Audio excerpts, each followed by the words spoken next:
Hello student, welcome to my Hindi class.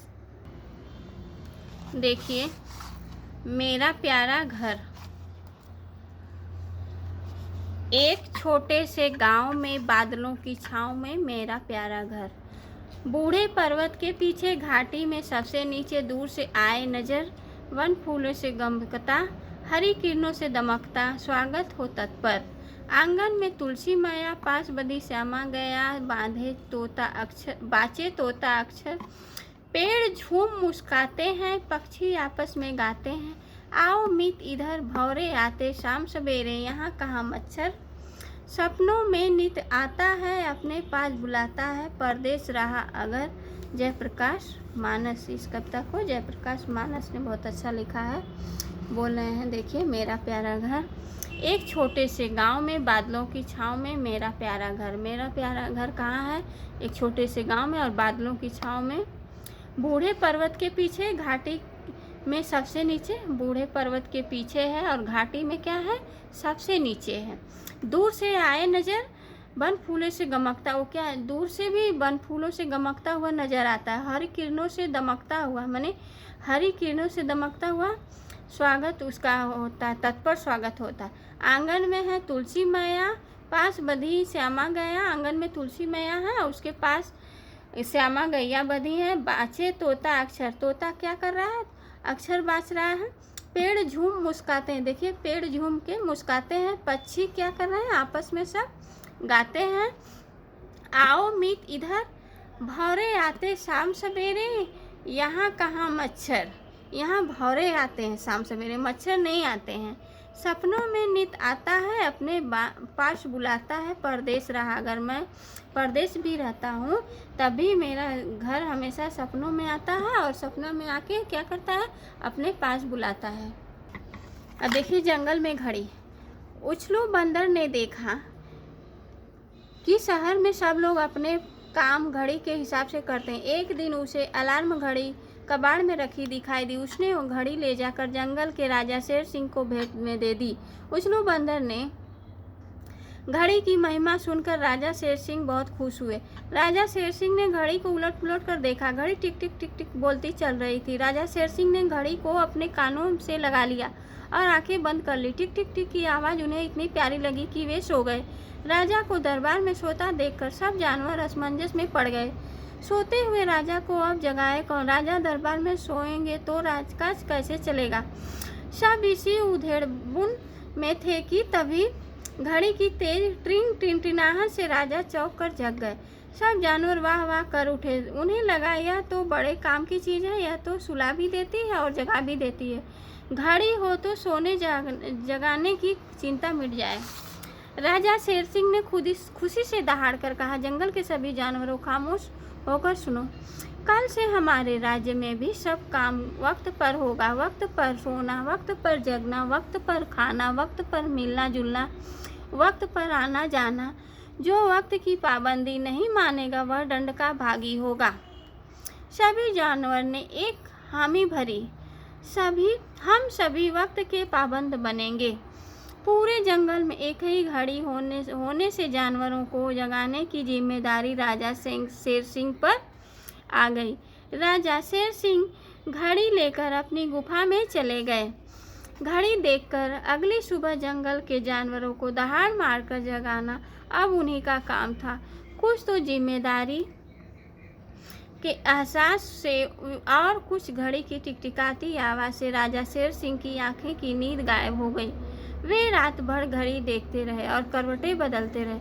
उछलू बंदर ने सुबह 5 बजे का अलार्म लगा दिया, मगर अलार्म बजा नहीं और सुबह पहले हो गई।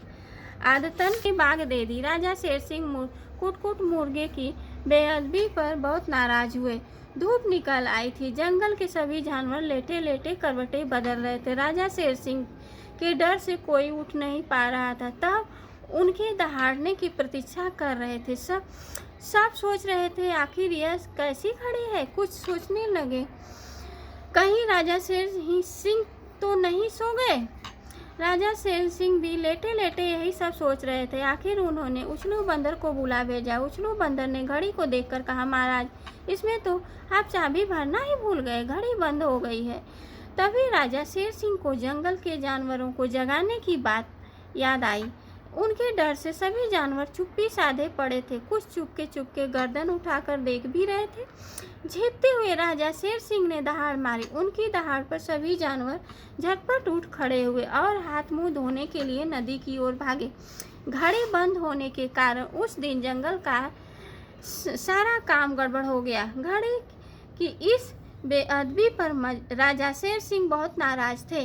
घड़ी ने उनकी नाक कटवा दी थी। उन्होंने घड़ी को फेंक देना चाहा, मगर उछलू बंदर ने कहा, महाराज, इसमें घड़ी का कोई कसूर नहीं है, कल पुर्जे वाली चीज है। यह पहली बार कुछ न कुछ गड़बड़ तो हो ही जाती है। उछलू बंदर की बात सुनकर राजा का गुस्सा शांत हुआ। वह बोले, ठीक है, मगर आज से घड़ी में चाबी देने की पूरी जिम्मेदारी तुम्हारी है।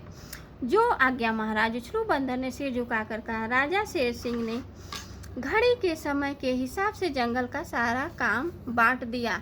हर काम का समय तय हो गया। राजा और प्रजा दोनों को अब घड़ी के मुताबिक चलना पड़ता था। समय के अनुसार चलने में सबसे अधिक परेशानी राजा शेर सिंह को ही हुई। घड़ी ने उन्हें बांध दिया। शिकार का वक्त होने पर ही शिकार करने निकलना तो पाता था। घड़ी के कारण सभी को शिकार का समय मालूम हो गया था। फल यह हुआ कि सारे जानवर उस समय छिपकर बैठ जाते थे। ऐसे में राजा शेर सिंह को भूखा प्यासा ही अपनी माद में लौटना पड़ता था। जंगल के जानवरों ने भी समय की पाबंदी मान ली ही थी, मगर इस पर चल नहीं पाते थे। शेर सिंह के सामने उसकी पेशी होने लगी। वे मन ही मन घड़ी को अपना दुश्मन समझने लगे। घड़ी कुछ अपनी ही हरकतें करती थी। वह आधी रात को अलार्म बजाकर पूरे जंगल को जगा देती। कभी तेज चलने लगती तो कभी धीमे, कभी गलत घंटी बजती थी तो कभी बंद हो जाती थी। घड़ी के समय से काम करते करते सब जानवरों की समझ धीरे धीरे खत्म हो गई थी। उछलू बंदर को शहर जाकर सब समय मालूम करना पड़ता था। एक दिन जंगल में न जाने कहां से एक खुखार भेड़िया घुस आया। कालू कौवा यह खबर देने शेर सिंह की मात तक गया तो पर वह राजा से मिलने के का समय नहीं था, इसलिए उसे खबर दे नहीं सका। जब तक राजा शेर सिंह मात से बाहर आए तब तक दुष्ट भेड़िया कुछ जानवरों को नाश्ता करके भाग चुका था। राजा शेर सिंह हाथ मलते रह गए। धीरे धीरे राजा शेर सिंह घड़ी के झंझट झमेले से बेहद चिड़चिड़े हो गए। वे सोचने लगे कि जंगल का बादशाह तो यह घड़ी ही है। वे सब घड़ी के गुलाम हो गए हैं। अब हर काम के लिए घड़ी का मुंह देखना पड़ता था। उन्हें घड़ी पर गुस्सा आने लगा। वे मन ही मन उस घड़ी को कोसने लगे। जब उन्हीं ने सब काम घड़ी देखकर करने का फैसला सुनाया था, राजा शेर सिंह ने उछलू बंदर को बुलाया। बेचारा बंदर कांपता हुआ आया। राजा ने उसका कान पकड़कर कहा, इस मनहूस घड़ी को जहाँ से लाए हो वहाँ जाकर रख आओ और कान खोलकर सुन लो।